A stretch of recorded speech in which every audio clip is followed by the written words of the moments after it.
All right, guys, week 5, day 2, man. As you see the smoke from my mouth.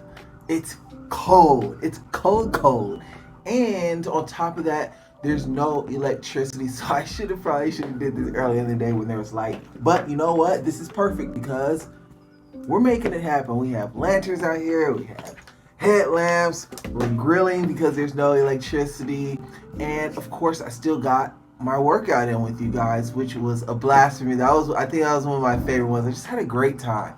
And this is just a reoccurring message just to remind you guys from week 1, week 2, there's always going to be things in your way, whether it's schedule, whether it's just difficulty, just other obligations, the business of life.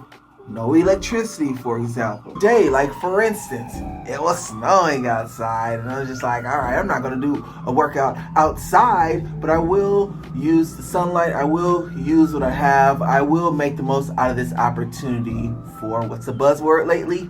Movement. Exercise, better known as particular movement. And that's what I continue to encourage you guys to do along your fitness journey, wherever you're at, where the obstacles are. Give yourself credit for the attempt, move, do something, and you'll continue to build that momentum that we were talking about the first 2 weeks. So great job again today. I will see you guys tomorrow.